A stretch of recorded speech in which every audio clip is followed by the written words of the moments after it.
We're kicking off this deep dive with kind of a mystery. It's a story about a shoe. A shoe, of all things. Right. Hush puppies. You know the ones, the casual sort of brushed suede shoes with that lightweight crepe sole? Sure. Well, by the end of 1994, the brand was, it was basically dead. Sales were down to maybe 30,000 pairs a year. The parent company, Wolverine, had pretty much written them off. Okay, so they were on their way out. Completely. And then, just out of nowhere, something bizarre happened. Executives at the company start hearing these rumors, that these downtown Manhattan hipsters and fashion stylists were wearing them. The very last people you'd expect. Exactly. People like Isaac Mizrahi, they were showing up in fashion shoots, in exclusive clubs. And the crucial thing is, the company had zero marketing budget for this. It was entirely accidental. Wow. It just started with a handful of stylish people picking up this forgotten $30 shoe. So that's the question we want to pose to you. How does a shoe that was nearly extinct go from a few dozen kids in the East Village to every mall in America in just 2 years? Especially when no one was deliberately trying to make it happen. That sudden, explosive, almost inexplicable shift. That is the very essence of what we're talking about today, the tipping point. Right. Our mission for this deep dive is to explore this simple but kind of radical idea that the emergence of fashion, or a sudden drop in crime, or a forgotten book becoming a bestseller, all of these can be understood as social epidemics. So ideas, products, behaviors, they spread just like viruses. That's the idea. And the tipping point itself, it's not the slow buildup. No. It's that one moment of critical mass, the threshold, the boiling point, where that slow growth suddenly turns into this exponential, almost instantaneous popularity. You see it everywhere once you start looking. Oh, absolutely. Think about the fax machine. For decades, it was this, novelty item. But then sales suddenly jumped from maybe 80,000 units in 1984 to over 1 million in 1987. That was its tipping point. That was it. The system just suddenly became useful once enough people had one. And this works in reverse too, right? For negative things like crime waves. Exactly.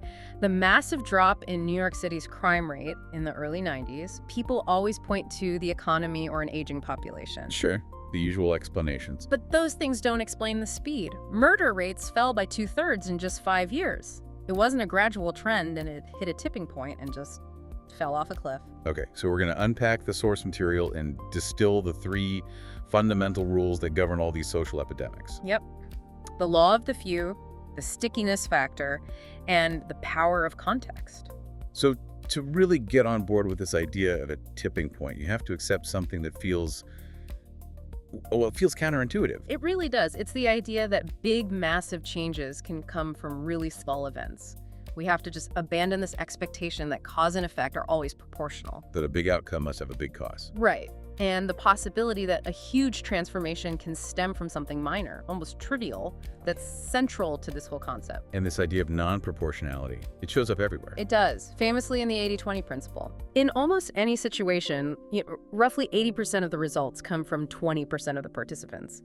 But in a true social epidemic, it's even more extreme. A tiny, tiny percentage of people do the vast majority of the work. And when you look at real-world crises, that idea becomes crystal clear. Absolutely. Take the Colorado Springs gonorrhea epidemic. In a city of 100,000 people, researchers found that half of all cases came from just 4 neighborhoods. Wow, that's specific. And digging deeper, they realized the whole epidemic tipped because of the activity of only 168 people. The other 600 or so people they tracked either infected just one other person or nobody at all. So you realize just how much power that tiny group of 168 people had over the health of an entire city. It's stark, and you see it in really extreme cases like Darnell Bossman McGee, who was linked to infecting at least 30 people with HIV, or Gitan Dugas, so-called patient zero of AIDS, linked to 40 early cases. So the focus should never be on the masses. It should be on those few critical people. The vectors. And that focus brings us right to the first rule, the law of the few. The idea that for an epidemic to tip, you need these special messengers to spread the word. The classic example is the difference between Paul Revere and William Dawes. In 1775, right. Exactly. They both ride out on horseback with the exact same urgent message: the British are coming. But Revere's ride kicks off this massive word-of-mouth epidemic that mobilizes the whole region. Dawes' ride, a total failure. Same message, same urgency, totally different outcome. Because Revere had certain social gifts that Dawes just didn't. And those special messengers fall into 3 main types: connectors, mavens, and salesmen. Okay, let's break those down. Connectors. Connectors are people with this really rare gift for bringing the world together. They seem to know thousands of people from all these different walks of life. They're the social hubs. They are. Think about Stanley Milgram's small world problem experiment, the one that gave us 6 degrees of separation. He found that most of the letters trying to reach this one stockbroker in Boston all funneled through the same 3 or 4 people. Ah, so those are the connectors. Those were the connectors. But here's the key thing. It's not about deep friendships. Connectors thrive on what we call the strength of weak ties. Weak ties, so acquaintances. Exactly. Your close friends. They live in the same world you do. They have the same information. But your acquaintances, these weak ties, they occupy totally different worlds. They are your source for new information, a new job lead, or, a hot new shoe trend. I see. So if connectors are about social reach, what about mavens, the second group? Mavens are the information specialists. They're the ones who accumulate knowledge about, say, the marketplace, and they proactively share it to help other people. They're what you might call pathologically helpful. I think I know a few of those. We're talking about the kind of person who remembers the exact price of coffee from 10 years ago and gives you detailed, disinterested advice on everything from buying a car to getting a hotel room below the rack rate. The rack rate being that inflated price almost nobody actually pays. Exactly. And what separates a maven from, say, just an expert is motivation. An expert loves their subject. A maven loves solving your problem. You trust them because they genuinely want to help you, not sell you something. Okay, that makes sense. And that leaves the third group, the salesmen. These are the persuaders, the people with charisma who don't just sell you an idea, but they pull you into their rhythm. It's not just about the words they use. Not at all. It's often nonverbal. When people talk, they often fall into what's called interactional synchrony, unconsciously mirroring each other's posture and tone. A good salesman has this super reflex that lets them draw you into their rhythm, their energy. And this is driven by something called emotional contagion. Right, which works from the outside in. We subtly mimic each other's facial expressions. It's called motor mimicry, and that physical act can actually generate the corresponding emotional state inside us. That's a little unsettling. It is. A study of newscasters during the 1984 election found that Peter Jennings, for instance, showed a subtle, unconscious facial bias towards Reagan. And viewers who watched his network voted for Reagan in much greater numbers. A tiny facial tipped their vote. Wow. Okay, so the messenger is critical, but they have to be carrying something worth spreading. This brings us to rule 2, the stickiness factor. How do you make an idea so memorable that it compels action? How do you make it stick? The classic case study here is Sesame Street. Joan Gans Cooney's goal was, it was audacious. She wanted to start a literacy epidemic for preschoolers using television. That passive medium, right. So how did they engineer stickiness? Well, researchers, led by a guy named Daniel Anderson, had this key insight. They realized kids don't just watch TV when it's all flash and dash. They watch when they understand what's happening. And they look away when they get confused. Exactly. And they could measure this. They used a distractor test. Put a toy nearby and see when the kid's eyes wander from the screen. They found kids got confused by puns or when multiple adults were talking at once. So they engineered the show to maximize comprehension. The source material says Blue's Clues actually did it even better. They were even stickier. They took it to the next level. They used 2 key techniques. First, unlike the magazine format of Sesame Street, Blue's Clues used a single, continuous narrative for the whole episode. It told a story. It told one story, and psychologists found that story form is absolutely central to how young kids organize the world and remember things. So it tapped into the brain's natural way of retaining information. Precisely. And second, they mastered active engagement and repetition. The show would literally ask the kid at home questions, where you see the clue, and then they aired the same episode 5 days in a row. So kids could watch it over and over. Yes, and that repetition allowed them to gain mastery, to anticipate the answers.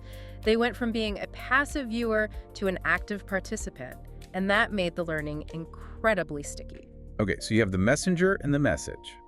But the third rule suggests that epidemics are also incredibly sensitive to the environment. Yeah. The power of context. Right. Let's go back to that New York City crime drop.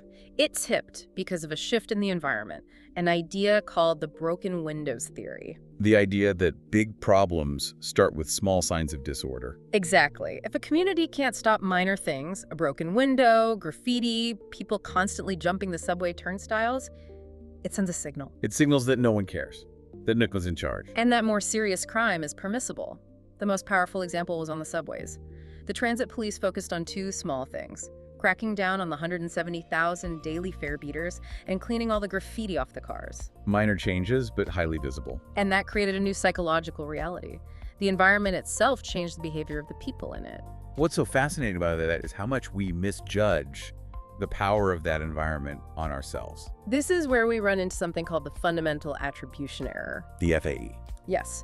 We as humans instinctively overestimate the importance of character. You know, he's a criminal, she's a kind person, and we massively underestimate the power of the situation and the context. We want to believe in fixed personalities, but the evidence points to context as this invisible, powerful hand. I mean, look at the Stanford prison experiment. Normal, well-adjusted students quickly became cruel guards or passive prisoners just because the environment demanded it. Their behavior was less under their control than they realized. It was. Or, a less dramatic example, the Good Samaritan study. Seminarians, men studying to be priests, were told to give a talk. Some on the parable of the Good Samaritan itself. You can see where this is going. Right. On their way, they passed a man slumped in an alley, clearly in distress. The one variable that predicted whether they would stop to help was not their deep religious conviction. It was whether they had been told, "Oh, you're late. You'd better get moving." Just being in a hurry overrode their deepest values. That's profound. Our inner states are just powerfully influenced by these tiny elements of our outer circumstances. So if context has that much power over one person, what does it mean for how we organize ourselves into groups, like a company or a community? It means that scale itself is a critical context. This brings us to the rule of 150. Dunbar's number. Dunbar's number. It's the estimate for the maximum number of people with whom we can maintain a genuine social relationship. You know who they are, how they relate to you. And that number just keeps popping up. All through history, the average size of hunter-gatherer villages was just under 150. Effective military units tend to be under 200. Religious groups like the Hutterites will literally split their colonies when they get too big. Why?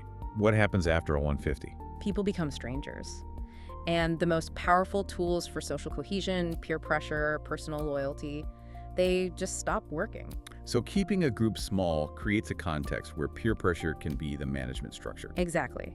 A company like Gore Associates, who make Gore-Tex, they do this. They cap every plant at 150 employees.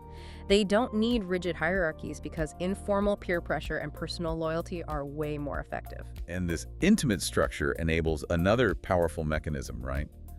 Transactive memory. Yes, it's like a joint memory system. In a small, close-knit group, people implicitly know who is best at remembering what. Like, I don't need to remember that number, my partner will. Exactly. They organize their mental labor, and that makes the small group exponentially more effective and resilient than a group of strangers. So to recap our deep dive, we've seen how three specific levers, the law of the few, the stickiness factor, and the power of context, can explain these massive social shifts. It means starting an epidemic is about concentrating your resources on these few key areas. Let's try to connect all these rules to a real-world problem, like the epidemic of teenage smoking. Okay. We know smoking is highly contagious, right? It's spread by cool salesmen peers. But the war on smoking has mostly failed because it focuses on fighting the contagion. Telling teens it's bad for them, which for teens can sometimes backfire and make it seem cooler. Right, it's a rebellion thing. So if fighting the contagion isn't working, maybe the real intervention point is in fighting the stickiness of the habit.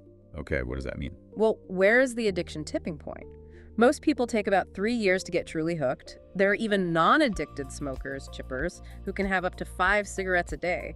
So experts think the chemical addiction threshold is probably around 4 to 6 milligrams of nicotine. That's a specific number, and that's a huge opportunity for an intervention. A huge one. The powerful, focused intervention would be for regulators to require tobacco companies to lower the nicotine in all cigarettes to below that threshold. So the teens would still experiment for those social contagious reasons. But the habit would lose its stickiness. The physical chemical addiction wouldn't take hold. The experimentation phase would just fizzle out. That is such an elegant application of all three rules. You're not trying to stop the social virus. You're making the virus itself less potent. We can engineer a less sticky form of smoking by addressing the addiction threshold itself. Understanding these tipping points allows you to look for these small, critical interventions that can create profound positive change. Now that you have these rules, we invite you to start spotting them. Look for the connectors, the mavens, the salesmen, and the powerful contexts that are shaping your world every day. What unexpected tipping points are you seeing?